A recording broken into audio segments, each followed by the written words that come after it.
holidays, everyone. It's a really exciting time to be in Orlando here. I think really appreciate the Citrus Bowl and all the activities and events they put on for our players. I think they've had a nice week here, a little bit of time and reward for the season. I think our preparation has gone well, leading up to a very tough challenge. Michigan's a very good defense. I think 7th ranked defense in the country. So we know we've got a tall task ahead of us. I think our players have worked extremely hard. We got to kind of fine-tune the final pieces to this thing over the next couple days and get ready to play a very good football team here on January 1st. All right, we'll open it up for questions. We'll start over here on the left, second row.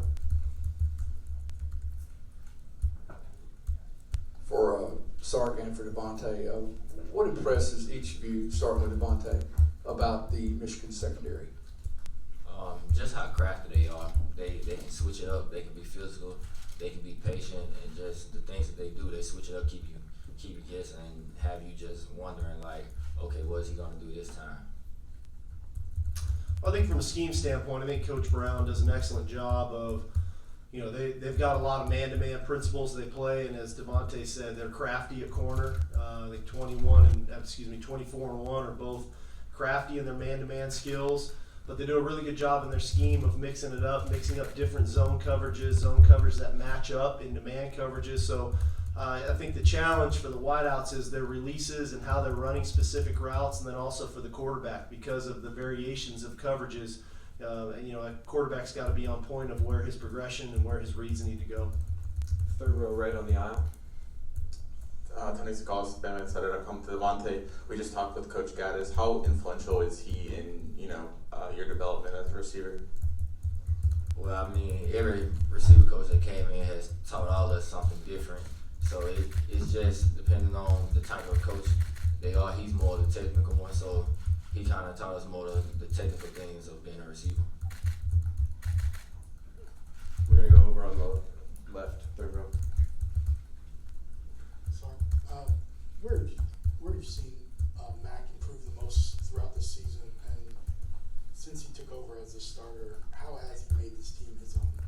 Well, I think, anytime you're a backup quarterback, we do a really good job, in my opinion. Coach Saban does a great job in practice of getting our ones and twos a lot of reps and quality reps. But there is something to be said about when you're the one and you're taking those reps in practice and then applying it to the game. A lot of times when you're the backup, you work all week and you may not get in that ball game. And so I think Mac's done an excellent job from when he got thrown in against Tennessee.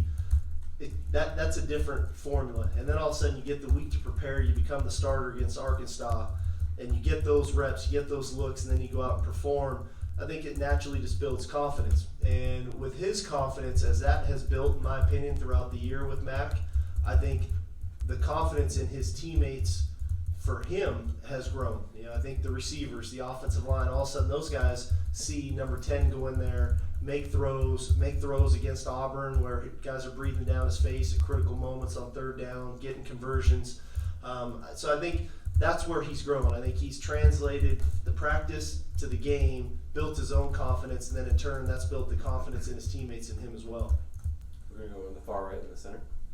Steve, there was an opportunity or a chance that you could have been hit hard with guys not playing in this game. One, what was your reaction when you found out you're going to have pretty much a full arsenal? And two, what do you think it says about the mindset of this team? Is it those guys that made those decisions as they enter this game? Well, obviously, having been here for a year now, you start to learn not just the player and the jersey number, you start to learn the character of the players we have, especially on offense, the guys I deal with the most. And these are highly competitive guys now, and these guys strive for excellence. They work extremely hard every day. They come to meetings ready to attention to detail. But at the end of the day, it's the competitive spirit I think all these guys have. And for us to have all these guys playing in the game offensively are needed. We're going against a very good defense. But also, I just think it speaks volumes to the type of character kids we have. I'm proud of the work that they've done all year, and excited to have these guys go out and play and perform and compete on the first. Back in the second row left. DeVonta, Kerry Clark, BamaCentral.com. Tell me a little bit about, since you came in with the same class as him, what it's been like for you the last 3 years going against Xavier in practice?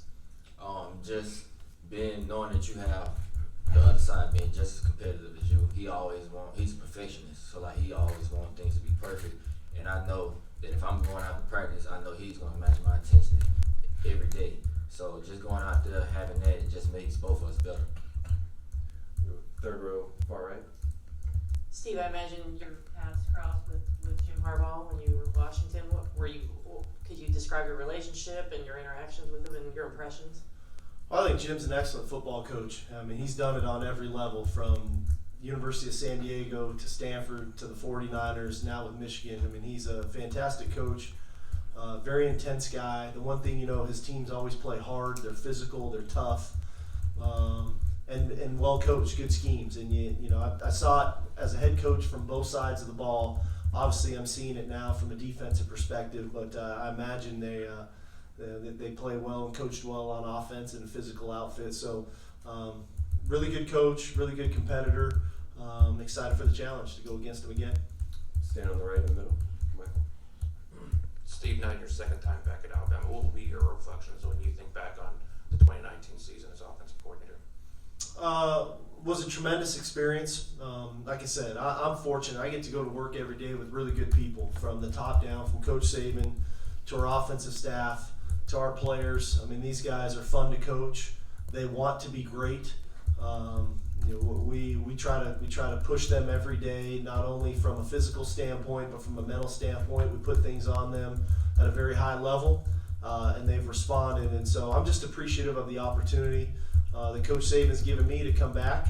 And it's been a joy to coach these guys. I mean, they are highly, highly competitive young men. There's always going to be that kind of sour taste in your mouth in some capacity, because we felt like we missed a couple opportunities in games that we really feel like we should have and could have won.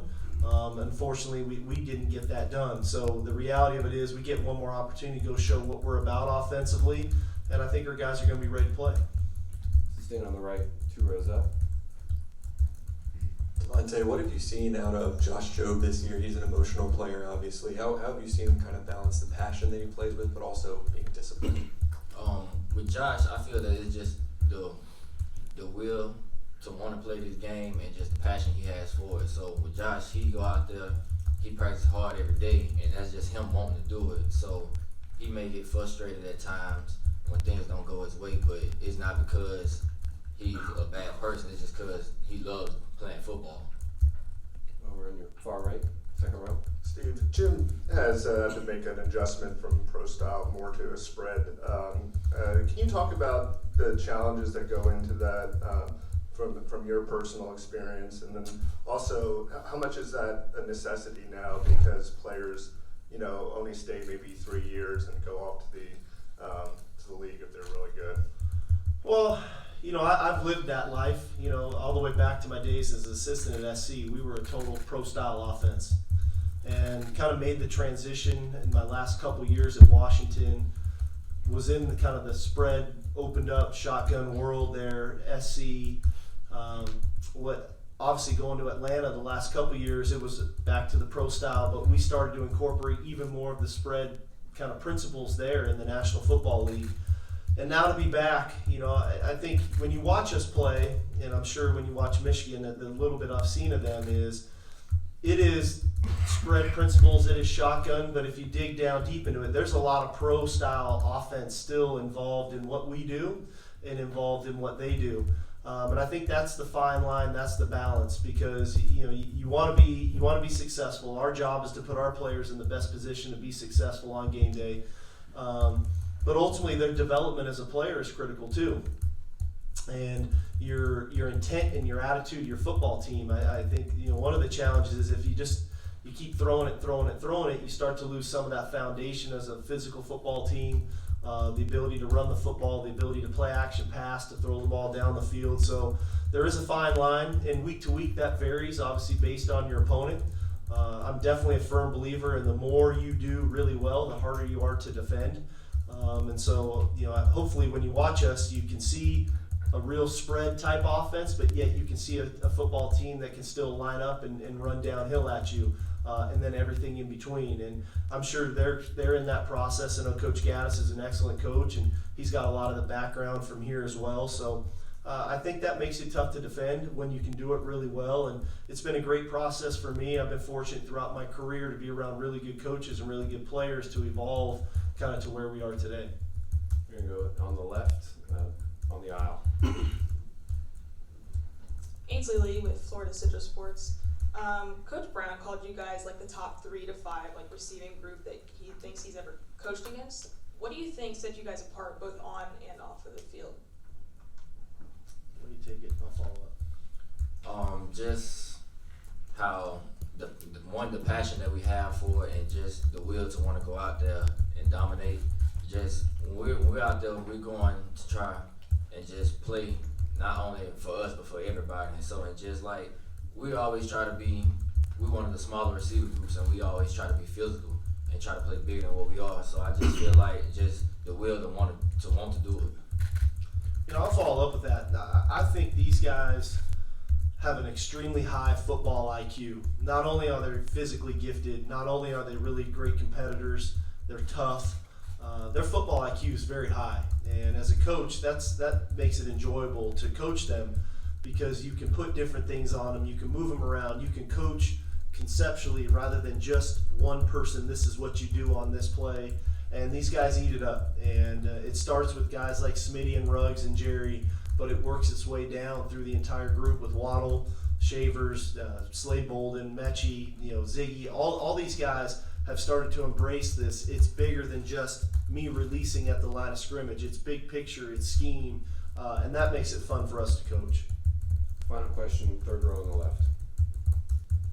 Steve, you've known Tua a long time, first to offer him and all that.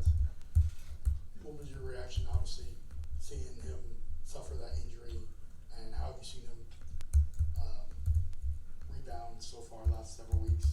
I think I could speak probably for all of us. I mean, we were all hurt for him. Tua. For those of you that don't know him, and then some of you in the room do know him, I mean, he's the guy, when he walks in the room, he lights it up. And it doesn't matter if it's the training room, the locker room, the practice field, the equipment room, the coach's office. That guy is a true leader. Everybody knows the work ethic and the desire and the competitiveness he has. So I think we're all very hurt, and I think the odd part is, and Coach Saban had mentioned this even right after he got hurt. When I reached out to him after the game, I felt like he was picking me up, and that's just him. He's so positive, he's so upbeat, and that's how he's been throughout his rehab now.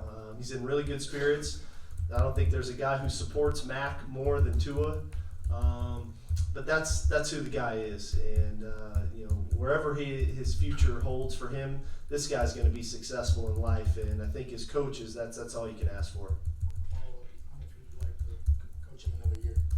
I'd like to coach him forever, but that's the nature of our business, You recruit players come in, you try to develop them the best you can, have a lot of team success and ultimately individual success so that they can go on and move on in life and be successful humans, and then you bring in new people. So, like I said, he's a fantastic human, and forget just number 13 on the field, it's who he is off the field that I think is probably more impressive. Gentlemen, thank you for your time. Enjoy the rest of your week.